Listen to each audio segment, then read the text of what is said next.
Hey everyone, welcome to Ask Nutritionist Deepa's whole food plant-based no oil cooking recipe segments on my videocast and podcast. And today I'm going to show you how to make any curry or soup creamy without adding any oil or cream or yogurt, ghee or butter. It's very simple.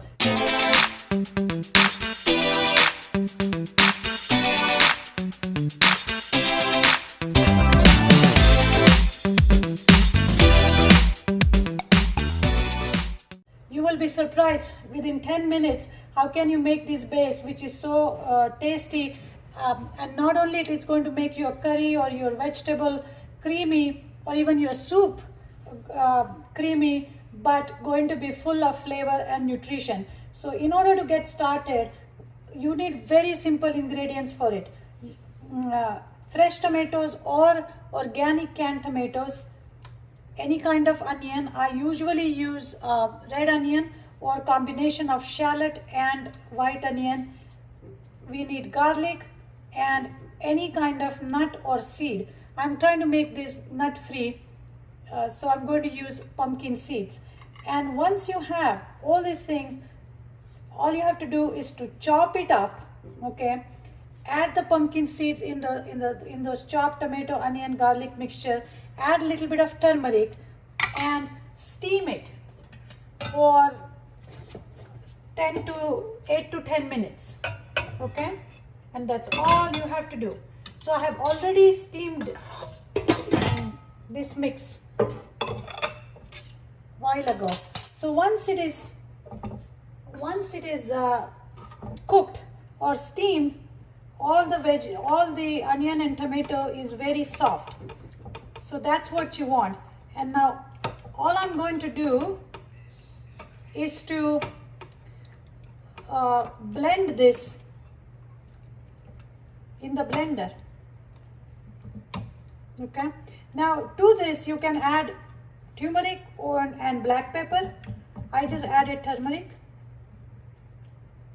And what's going to happen is the pumpkin seeds and the cooked onion is going to give your curry that body, that creaminess that it needs.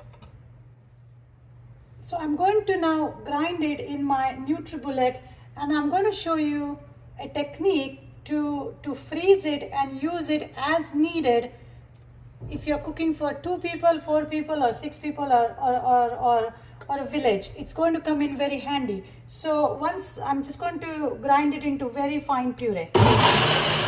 Once this puree is done, as you can see, you can feel the creaminess in here, right? That is because of the pumpkin seeds and the cooked onion and tomato, especially the onion, is going to provide this puree or base a creamy texture. And now what you are going to do is pour this into ice cube trays. Okay, once you pour it into ice cube trays, I cover it, and so now I'm just going to pour it into ice cube trays.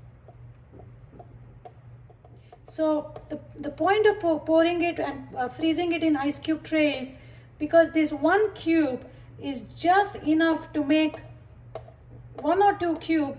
Usually I use it like 1 cube per person, or depends on how thick I want my gravy. For example, the papri shaak video that we have, you can, to make like 2 cups of papri shaak, I would probably use just 1 cup.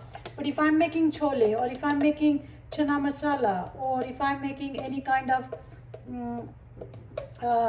thick gravy, then I may use more. Once you fill the ice cube tray, you are going to freeze it, and then make sure you remove it from the ice cube tray. And then in a day or so, I remove it from the ice cube tray and store it in Ziploc bags.